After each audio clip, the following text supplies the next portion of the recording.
உலகெங்கும் வாழும் அன்பான தமிழ் உள்ளங்களுக்கு அநேக கோடி வணக்கங்கள். நல்ல நேரம் நிகழ்ச்சியூடாக நல்லதே நினைப்போம், நல்லதே நடக்கும், நலமாயிருப்போம். இன்றைய தினம் 7ஆம் திகதி 7ஆம் மாதம் 2026 குஜவாசரம் என்று சொல்லக்கூடிய செவ்வாய்க்கிழமை, பராபவ வருடம் ஆனி மாதம் 23ஆம் நாள், சப்தமி திதி, உத்திரட்டாதி நட்சத்திரம், அமிர்த சித்த யோகம்.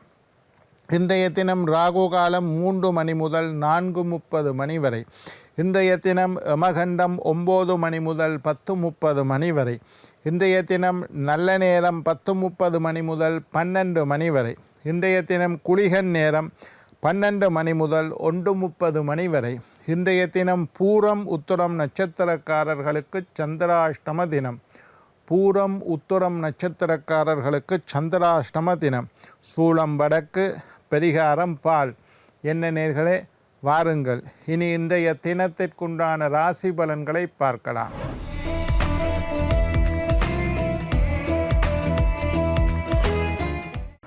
மேஷம் சிந்தனை, ரிஷபம் நன்மை, மிதுனம் செலவு, கடகம் எதிர்ப்பு, சிம்மம் உழைப்பு, கன்னி சுகம், துலாம் ஆசை, விருச்சிகம் நிறைவு, தனுசு லாபம், மகரம் பரிசு, கும்பம் பாசம், மீனம் மேன்மை.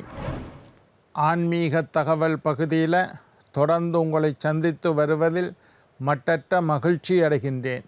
ஒவ்வொரு நாளும் ஒவ்வொரு புதிய அற்புதமான ஆன்மீக தகவல்களை உங்களோட பகிர்ந்து கொண்டு இருக்கிறோம். அந்த வகையில் இன்றைய தினமும் சில நல்ல அற்புதமான விஷயங்களை உங்களோட பகிர்ந்து கொள்ளலாம் என்று காத்திருக்கிறேன். எங்களுடைய நிகழ்ச்சிக்கு நீங்கள் தரக்கூடிய ஆதரவு என்னை மகிழ்ச்சி அடைய செய்கின்றது. எங்களுடைய நிகழ்ச்சி சம்பந்தமாக ஆன்மீகம், ஜோதிடம், வாஸ்து சம்பந்தமாக உங்களுக்கு ஏதாவது கேள்விகள் இருப்பின் சக்தி டிவி நல்ல நேரம் நிகழ்ச்சி தயாரிப்பாளர் கீழ்கண்ட முகவரிக்கு கடிதம் மூலம் என்னை தொடர்பு கொண்டால் தொடர்ந்து வரக்கூடிய நிகழ்ச்சிகளில் தகுந்த கேள்விகளுக்குண்டான பதில்களை தொகுத்து தர காத்திருக்கின்றேன். சரி, இன்றைக்கு என்னத்தை பற்றி பார்க்க போகிறோம்னா, கல் உப்பு தீபம்.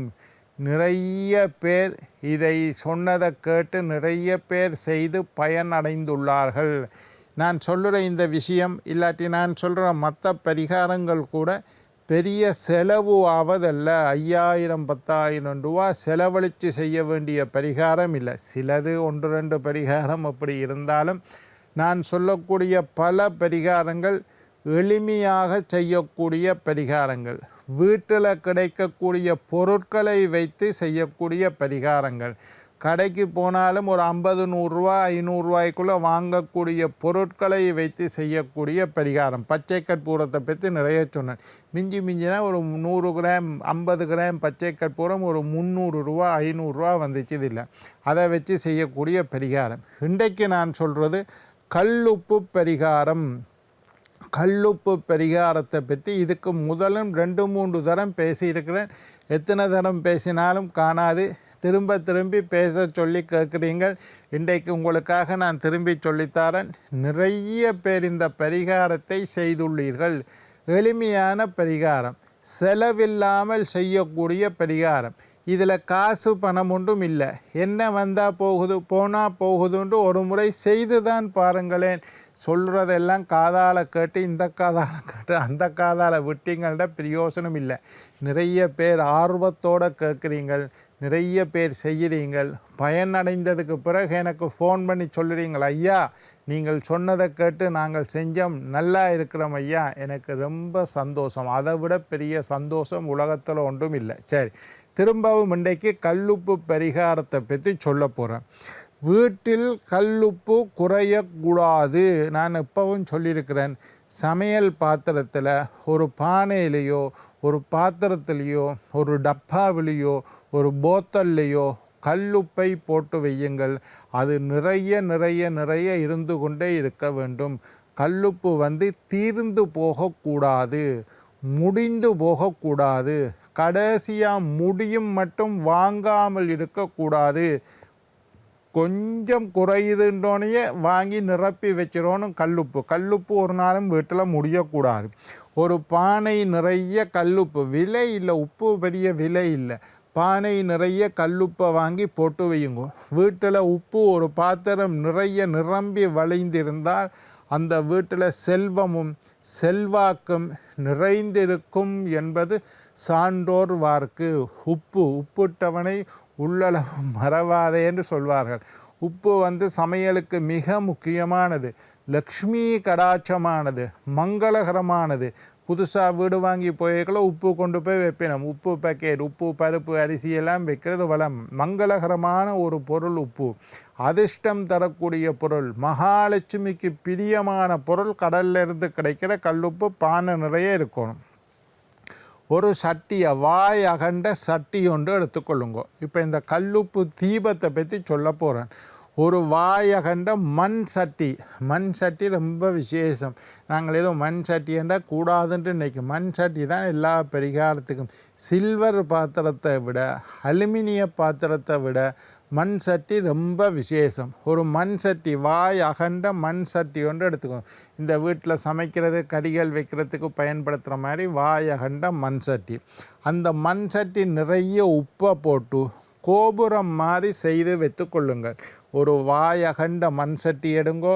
மண் சட்டிக்குள்ளே ஒரு 2-3 கிலோ உப்பை போட்டு அதை நிரப்பி கோபுரம் மாதிரி, மண் சட்டி, வாயகண்ட மண் சட்டியில் கோபுரம் மாதிரி உப்பை நிறைத்து கையால் செஞ்சு வச்சுக்கொள்ளுங்க. அந்த கோபுரத்தின் உச்சியில் ஒரு அகல் விளக்கு, ஒரு மண் விளக்கு, ஒரு சிட்டி விளக்குன்னு நாங்கள் சொல்வது. சிட்டி விளக்குன்னு எல்லாருக்கும் தெரியும். அகல் விளக்கு, மண் விளக்கு ஒன்றை வச்சு நெய்யை ஊற்றி திரியை போட்டு தீபம் ஏற்றினால் கல்லுப்பு தீபம் தயாராகி விட்டது. ஒரு சட்டியில் கோபுரம் போல் உப்பை நிரப்புங்கோ. ஒரு அகல் விளக்கு ஏற்றுங்கோ. பஞ்சுத்திரி போடுங்கோ. தேங்காய் எண்ணெய், நெய், இல்லாட்டி நெய் தான் ரொம்ப விசேஷம். நான் இப்போவும் நெய்யைத்தான் சொல்கிறது. அதுக்கு மேலே ஒரு நெய்யை ஊற்றி ஒரு திரியை போட்டு அந்த தீபத்தை ஏற்றி விட்டீர்களாக இருந்தால் கல்லுப்பு தீபம் தயாராகி விட்டது. சரி, இதை செய்கிறதுக்கு எவ்வளவு தான் செலவாக போதும்? என்ன பெரிய செலவு வந்துட போகிறோம்? ஒரு 100-200 ரூபா செலவில் இந்த தீபத்தை நீங்கள் ஏற்றி விடலாம். ஆனால் இதனால் ஏற்படக்கூடிய பலன் கோடி கோடியாக கிடைக்கும். எப்போ ஏற்றணும்?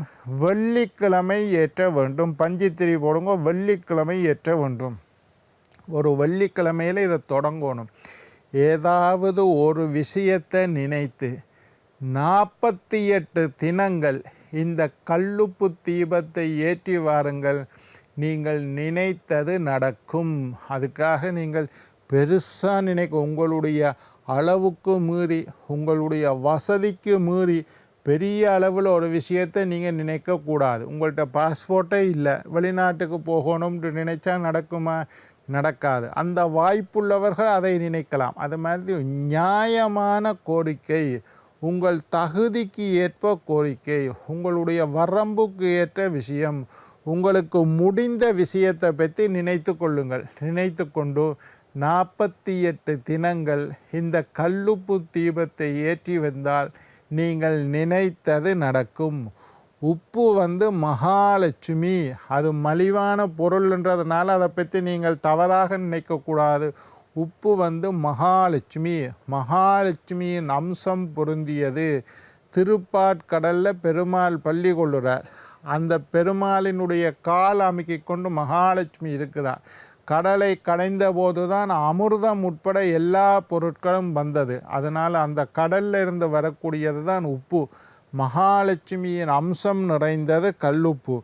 ஏதாவது ஒரு வேண்டுதலை நினைத்து கொண்டு வீட்டில் சாமி அறையில் வேணும்னாலும் இந்த தீபத்தை ஏற்றலாம். ஹோலில் ஒரு இடத்துல ஏற்றலாம். அல்லது இந்த தீபத்துக்குண்டு ஒரு இடத்தை தயாரித்து அங்கே ஏற்றலாம். சாமி ரூம்லேயே சாமி படத்துக்கு, அதாவது நீங்கள் வளமையாக சாமிக்கு ஏற்றுற தீபம் ஒரு பக்கம் ஏற்றுங்க, அது வேறு விஷயம். இந்த கல்லுப்பு தீபத்தை சாமி தட்டிலேயே ஒரு இடத்துல ஒரு மண் சட்டி எடுத்து உப்பன்னு, அதுக்காக மண் சட்டினா ஒரு பித்தளை சட்டி எடுக்கலாம், வெங்கல சட்டி எடுக்கலாம், செப்பு பாத்திரம் எடுக்கலாம். ஒரு தட்டத்தில் கோபுரம் மாதிரி சொல்லி, நான் சும்மா உதாரணத்துக்கு சொல்கிறேன். ஒரு தட்டத்தில் வேணும்னாலும் இப்போ கோபுரம் மாதிரி நிரப்பி போட்டு ஒரு பித்தளை தட்டத்தில் அதன் உச்சியில் தீபம் ஏற்றி வழிபாடு செய்வது. கல்லுப்பு தீபம் நிறைய பேருக்கு நான் இதை சொல்லியிருக்கிறேன். நிறைய பேர் இதை செய்திருக்கின்றார்கள், இதனால் பலன் அடைத்திருக்கின்றார்கள். அதே மாதிரி வேண்டுதலை நினைத்து ஏறவும். உங்களுடைய வீட்டில் பில்லி, சூனியம், செய்வினை கோளாறு, கந்திருஷ்டி தோளாறு இருந்தால் 48 தினங்கள் தீபம் ஏற்றி வர அந்த தோஷங்கள் எல்லாம் இல்லாமல் போகும். லக்ஷ்மி கடாட்சம், சிவ கடாட்சம் என்று சொல்லக்கூடிய கடாட்சங்கள் எல்லாம் உங்களுக்கு கிடைக்கும்.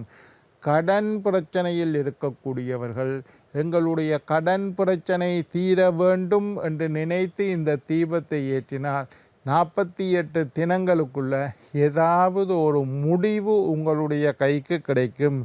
தொழிலில் முன்னேற்றம் வேண்டும் என்று சொல்லக்கூடியவர்கள், வியாபாரம் விருத்தி அடைய வேண்டும் என்று சொல்லக்கூடியவர்கள், கடையில் உங்களோட கடையில் இதை ஏற்றலாம், உங்களோட ஆஃபீஸில் ஏற்றலாம்.